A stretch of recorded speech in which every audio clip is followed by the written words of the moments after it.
మీరు ఇప్పుడు కట్టే రెంట్ నిజానికి మీ ఓనర్కు కట్టే ఈఎంఐ.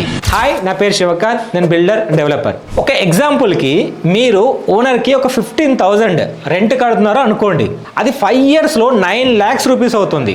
మీరు కట్టే ఆ రెంట్ నిజంగా ఈఎంఐ కడితే ఆ ప్రాపర్టీ వాల్యూ అప్రిషియేట్ అవుతుంది. ఫ్యూచర్లో మీకు రెంటల్ వాల్యూ కూడా పెరిగే అవకాశం అయితే ఉంటుంది.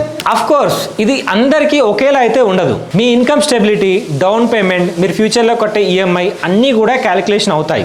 కాకపోతే ఏదో ఒక ఇంట్లో అయితే మీరు ఉండాల్సిందే కదా. అదే ఇల్లు మీ స్వంత ఇల్లు అయితే ఆ ఈఎంఐ మీరు కట్టుకుంటే రేపు పొద్దున ప్రాపర్టీలో మీరు ఎంజాయ్ చేస్తారు. ప్రాపర్టీ అప్రిషియేట్ అయినప్పుడు కూడా మీరు దాన్ని రిసీవ్ చేసుకోగలుగుతారు. నేను ఎప్పుడు ఈఎంఐ గురించి చెప్తూ ఉంటాను కదా. మీరు కట్టే రెంట్తోనే మీరు హౌస్ను ఈఎంఐగా కన్వర్ట్ చేసుకొని కొనుక్కోవచ్చని. అది ఎప్పుడు మీకు మిత్లా అనిపించవచ్చు, కానీ కాదు. ఎందుకంటే హైదరాబాద్లో రెంటల్ వాల్యూ ఎలా అయితే పెరుగుతుందో ప్రాపర్టీ వాల్యూ కూడా అలాగే పెరుగుతుంది. ఇప్పుడు మీరు ఒక రేటుకి ఈఎంఐకి మీరు ప్రాపర్టీ తీసుకుంటే మీ ఈఎంఐ ఎప్పుడు ఇదే రేట్లో ఉంటుంది, కానీ ప్రాపర్టీ వాల్యూ పెరుగుతుంది. రేపు పొద్దున్న నెక్స్ట్ ఇయర్ వచ్చి మీరు ప్రాపర్టీ కొందామనుకుంటే ఆ పెరిగిన ప్రాపర్టీ వాల్యూకి మీ ఈఎంఐ అనేది సెట్ చేయాల్సి వస్తుంది. దానివల్లే మీరు రెంట్లో ఉండే బదులు ఈఎంఐతో కొత్త ఇల్లు తీసుకోమని చెప్పేది చాలాసార్లు చెప్తూ ఉంటాను. నేను దీన్ని ఒక ఇనిషియేటివ్ లాగా తీసుకొని ప్రతి ఒక్కరికి ఎక్స్ప్లెయిన్ చేస్తూ వస్తున్నాను. మీకు కూడా అదే చెప్పాను. మీరు కూడా దీని గురించి ఇంకా ఫర్దర్గా తెలుసుకోవాలనుకుంటే మా టీంని కాంటాక్ట్ అయ్యి డీటెయిల్స్ అన్ని తీసుకోండి.